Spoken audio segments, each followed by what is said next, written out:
Hey guys, welcome to the Splat Warrior, which is my brand new channel dedicated to Splatoon 2. In this channel, I'm going to be sharing tips and tricks and how to get better at the game, especially if you're new to the game. So this first episode is going to help you noobs or newbies as we call it, as well as intermediate players to push your performance a lot higher than you expected through something I call map sense. Let's start off in the lobby and look at the options available. You'll notice that you've got something called Recon for every map that is available for rotation.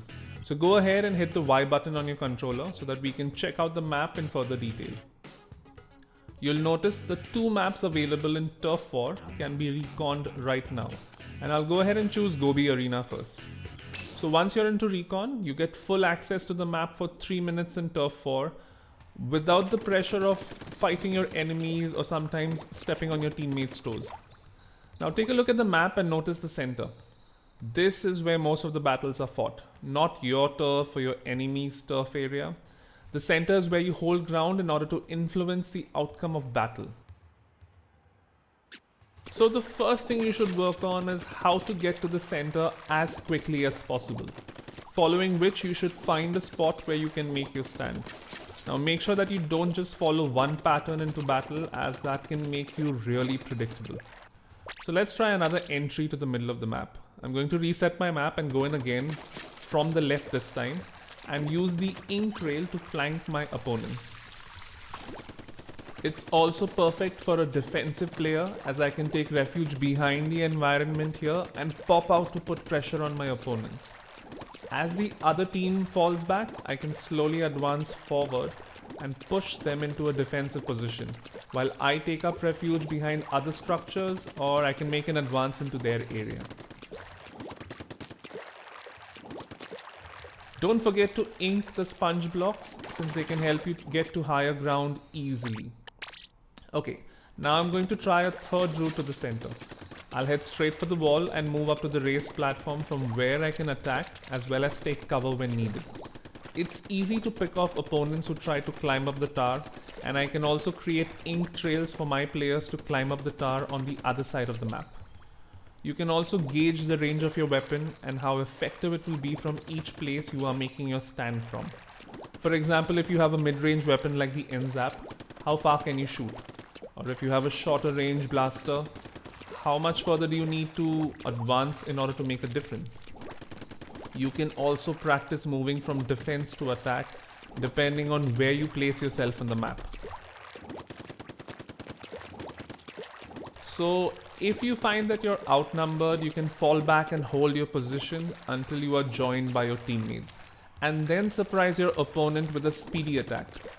Finally, don't forget about your exit strategy. Let me show you an example. Here I'm going to rush to the center as quickly as possible and try and fight off the opposing team.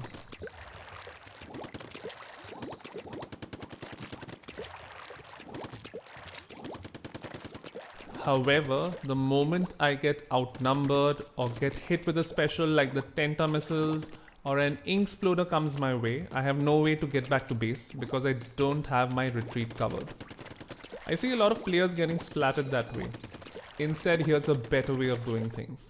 Start inking your way to the center, and before you rush into battle, take a few extra seconds to ink the turf around you, including any sponge blocks that are available.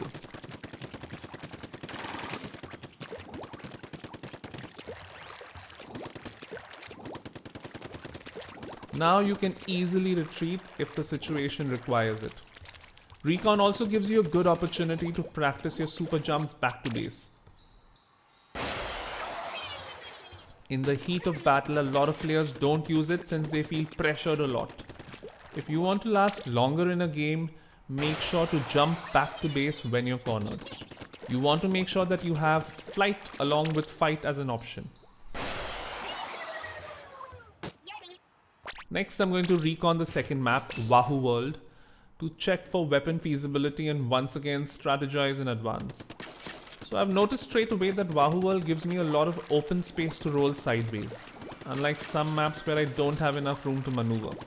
I'm also inking my way towards the center and devising ways to get behind enemy lines. Take a look at the center of the map and make a mental note of the zone you're supposed to protect. Now create a plan B, plan C and plan D to get to the center. I'm going to use an ink rail which isn't used a lot on this map. I can take cover and make my stand from there, either going to the center area or making a push into enemy territory. Also note that you can hide in the ink on these moving walls and then at the right moment jump out and hit the enemy from behind or divert their attention by going deep into their zone. Walls are another fantastic way to get to the center as they also offer you protection from the opposing team's eyes. Recon isn't just for a couple of minutes though. You can develop your map sense only through exploring the map. The other way, which is playing Splatoon 2 for hundreds of hours, is far longer and may not get you the results you're immediately looking for. Make sure you have different strategies to get to the center and hold your ground so that you're not predictable and the enemy doesn't know where you're going to come from next if you ever get splatted. I'm going to quit Recon now and show you a few gameplay examples of how I put some of these Recon strategies to work in Turf War. So stick around for the next video and I hope you learn a few things.